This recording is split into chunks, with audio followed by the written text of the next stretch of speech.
You don't deserve it anyway, Amanda sneered, dangling her daughter's new car keys in front of me. Jessica needs this more than you ever would. My name is Michael, and at 22, I just discovered my stepmom had emptied my graduation gift fund. Money my late father had set aside for me to buy her precious daughter a brand new BMW. I stood in our driveway, watching Jessica hop excitedly around her shiny new car, while Amanda continued her smug monologue about how the money was better spent on someone who actually had potential. The $75,000 my father had saved for my graduation, gone in an instant, transferred to fulfill my stepsister's latest whim. Your father would understand, Amanda said, patting my cheek condescendingly. Jessica's starting her modeling career. She needs to make the right impression. What were you going to do with it anyway? Waste it on more education. I kept my face neutral, even as my hands clenched into fists in my pockets. Amanda had no idea about the documents I found last week while organizing my father's old study. Papers that would wipe that smug smile right off her face. But timing was everything, and right now, I needed to play my part. How did you even access that account? I asked, keeping my voice level. Dad left specific instructions about that money. Amanda laughed, flipping her perfectly styled hair. Oh honey, your father made me joint executor of his estate, remember? I have access to everything. It's time you accepted that I'm in charge now. Everything. That's what she thought. She had no idea about the secret account my father had established, the one containing the bulk of his retirement savings, the account Amanda had been trying to locate for the past 3 years, convinced it existed but unable to find any trace of it. I see, I said quietly. Well, I hope Jessica enjoys her car. What's wrong with you? Jessica called out from behind the wheel of her new BMW. Usually you're all dramatic about everything, finally learning your place. I shrugged, turning to head back into the house. Just tired, I guess. Congratulations on the car. Behind me, I heard Amanda's suspicious whisper to Jessica. He's up to something. He never gives up this easily. She was right about that. I headed straight to my father's study, the one room Amanda hadn't managed to completely take over since his death 4 years ago. She tried, of course, but I'd stood my ground about keeping it as it was. Sentimental value, I claimed. In reality, it was because I needed access to what was hidden there. I sat at his desk, running my fingers along the worn leather of his chair. Dad had been smart, brilliant, really. He'd known exactly what kind of woman he'd married, even if he'd hoped she'd prove him wrong. The night before his fatal heart attack, he called me into this very study. Michael, he'd said, his voice serious. There are things you need to know. Just in case. He'd shown me where to find certain documents, how to access specific accounts. Don't tell Amanda about any of this. Not unless you have to. At the time, I thought he was being paranoid. Now, 4 years later, I understood perfectly. Amanda had shown her true colors gradually, starting with small things, redirecting my college fund to Jessica's modeling classes, selling my mother's jewelry to pay for Jessica's new wardrobe, slowly pushing me out of family decisions. I pulled out my laptop and logged into the account Amanda had been searching for. There it was, $2.3 million in retirement savings, untouched since my father's death. Amanda's name wasn't anywhere on the paperwork. Instead, there was a clear instruction, to be managed by my son, Michael, with full discretionary control. My phone buzzed with a text from Amanda. Dinner's at 7. Try not to ruin Jessica's celebration with your attitude. I smiled, typing back a simple "ok." Let them celebrate. Let Amanda think she'd won, that she'd finally broken me down. She had no idea what was coming. I spent the next hour making calls to my father's old lawyer, to the bank, to the financial advisors who'd helped set up these accounts. Everything was in order, exactly as my father had planned. I had full control over not just the retirement account, but also several other investments Amanda knew nothing about. At precisely 7 p.m., I joined them in the dining room. Jessica was still chattering about her new car, while Amanda nodded approvingly at everything her daughter said. We should celebrate properly, Amanda announced. I'll book us a trip to Paris next month. Jessica needs to network with European modeling agencies anyway. How will you pay for that? I asked innocently, cutting into my steak. Amanda's smile was sharp. Don't worry about money, Michael. That's for adults to handle. Besides, once I access your father's retirement account, we'll have plenty to spare. I took a sip of water, hiding my smile. You seem very confident about finding that account. Oh, I will, she said, her eyes narrowing. It's just a matter of time. Your father couldn't have hidden it too well. If only she knew how wrong she was. My father had hidden it perfectly, right where she'd never think to look, in plain sight, under a business name she dismissed as worthless years ago. Maybe, I replied, standing up from the table. I'm going to turn in early. Big day tomorrow. Whatever, Jessica muttered, already back to scrolling through her phone. Amanda watched me leave, that suspicious look back in her eyes. She knew something was off but couldn't quite figure out what. That was fine by me. Tomorrow, she'd understand exactly what she'd done, and what it was going to cost her. I fell asleep at night to the sound of Jessica revving her new BMW in the driveway, probably taking selfies for her social media. Let them enjoy their moment of triumph. Tomorrow, everything would change. The real question was, would they ever see it coming? The next morning, I woke up early and dressed carefully in the suit my father had bought me for my college graduation, the last gift he'd given me before he passed. Amanda had tried to give it to Jessica's boyfriend last Christmas, claiming I'd outgrown it. She hadn't expected me to have it safely stored at my best friend Tom's house. I could hear Amanda and Jessica in the kitchen, probably planning their Paris shopping spree. As I walked in, Amanda's eyes narrowed at my formal attire. "What's with the suit?" she asked, stirring her designer coffee. "Finally got a job as a waiter." Jessica snickered, not bothering to look up from her phone. "Maybe he has a court date. Did you get caught stealing to replace the money I got for my car?" I poured myself a coffee, enjoying their smug exchange. "Actually, I have a meeting at Riverside Financial Group, Dad's old company." That got Amanda's attention. She set down her cup so quickly it clattered against the saucer. "What? Why would they want to meet with you?" "Something about Dad's old accounts," I said casually. "Apparently there are some documents that need reviewing." The color drained from Amanda's face. "I'm coming with you. As executor of the estate, I should be there for any financial discussions." I shook my head, straightening my tie. The invitation was specifically for me. Something about private accounts. "There are no private accounts," Amanda snapped, her composure cracking. "I've gone through everything. Every account, every investment. There's nothing left except that retirement fund, which I'll find eventually."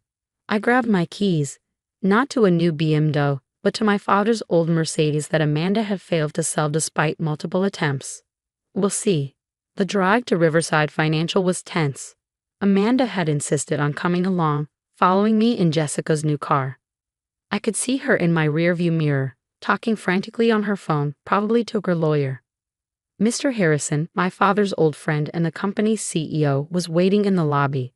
His face broke into a warm smile when he saw me, then cooled considerably as Amanda clicked across the marble floor in her expensive heels. "Michael," he said warmly, shaking my hand. "You look just like your father in that suit." He turned to Amanda, his tone professional. "Mrs. Walker, I wasn't expecting you." "I'm the executor of my husband's estate," she said sharply. "I have a right to be here." Mr. Harrison looked at me, raising an eyebrow. I nodded slightly. "Very well," he said. "Please follow me." In the conference room, Amanda immediately took the power position at the head of the table. Mr. Harrison didn't comment, simply opened his briefcase and began laying out documents. "We're here today," he began, "to review the status of certain accounts established by the late James Walker." Amanda leaned forward eagerly. "The retirement account, you found it?" In a manner of speaking, Mr. Harrison said, sliding a document across the table, to me, not to her. I picked it up, already knowing what it contained. "This confirms my position as sole administrator of the Walker Family Trusts, established 3 months before my father's death." Amanda's face went from eager to confused.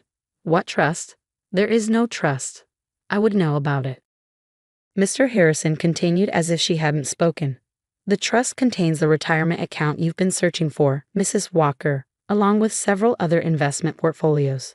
Total current value, approximately $2.3 million. The silence in the room was deafening. Amanda's hands began to shake. "That's impossible," she whispered. "I'm the executor. Those funds should be under my control." Not quite, Mr. Harrison said, producing another document. Your executor status applies only to the general estate. Mr. Walker set up this trust separately, with explicit instructions that it be managed by his son, Michael. I watched as Amanda's perfectly manicured nails dug into the leather armrests of her chair. But the graduation fund. I had access to that. Yes, I said quietly, Dad left that smaller account accessible to test you. To see what you do with it. Test me? Her voice rose hysterically. I'm your father's wife. I don't need to be tested. And yet, Mr. Harrison interjected, you used those funds to buy your daughter a luxury vehicle instead of respecting the deceased's wishes. Amanda turned to me, her eyes suddenly calculating. Michael, sweetie, let's discuss this as a family. I'm sure we can work something out. Like you worked out selling my mother's jewelry? I asked calmly. Or redirecting my college fund? Or maybe like you worked out buying Jessica a BMW with my graduation gift? Her face hardened. Everything I did was for this family. No, I corrected her. Everything you did was for Jessica, and now everything I'm going to do is for justice. I nodded to Mr. Harrison, who produced one final document. This, he said, is a formal notice of audit for all accounts you've managed since becoming executor. Given recent events, the trust is exercising its right to investigate any potential misuse of estate funds. Amanda's face went from red to white in seconds. We all knew what an audit would reveal: years of financial manipulation, unauthorized transfers, and questionable investments, all benefiting her and Jessica at my expense. You can't do this, she whispered. But I could, and I would. Dad had given me everything I needed to protect myself from her greed. Now it was time to use it. The audit begins tomorrow, I said, standing up. I suggest you start gathering your records. I turned to leave, then paused. Oh, and Amanda, I'd hold off on booking those Paris tickets if I were you. As I walked out of the conference room, I heard her begin to cry. Not the manipulative tears she usually used to get her way, but real, panicked sobs. The first phase of my father's plan was complete. Now it was time for phase 2. The fallout was swift and devastating.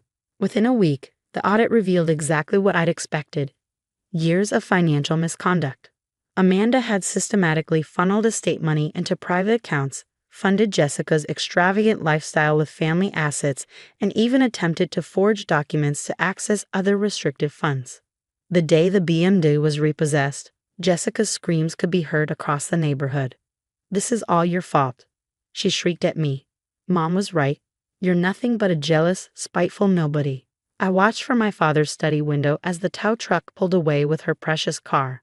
Amanda stood in the driveway, no longer the polished, confident manipulator she'd been just days ago. Her designer clothes had been replaced with simple basics. She had to return most of her wardrobe when the audit revealed it had been purchased with misappropriated funds. That evening, as I sat in the kitchen reviewing more documents with Mr. Harrison, Amanda made one last attempt to salvage her position. Michael, she said, her voice trembling, I know I made mistakes, but we're family. Your father wouldn't want you to destroy everything like this.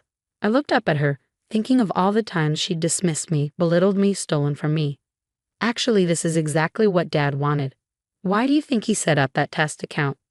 I'll pay back the graduation fund, she offered desperately. I'll sell my jewelry, my cars, anything. It's too late, I replied. The audit committee has frozen all your assets, and Jessica's too. The next day, they moved out. Amanda to a small apartment paid for by her sister. Jessica to her grandmother's house. The massive family home, which Amanda had redecorated countless times using estate money, felt eerily quiet. I found my mother's jewelry box in Amanda's closet, still containing some pieces she hadn't managed to sell. Among them was Mom's wedding ring, which Amanda had claimed was lost years ago. Mr. Harrison visited one last time to deliver the final audit results. Your father would be proud, he said, looking around the study that remained exactly as Dad had left it. He knew this day would come. That's why he prepared you so carefully. I nodded, thinking of that last conversation with my father, his quiet determination to protect me from what he knew would happen after he was gone. The trust is secure, Mr. Harrison continued, and the estate has been restructured under your sole control. Amanda won't be able to touch any of it now.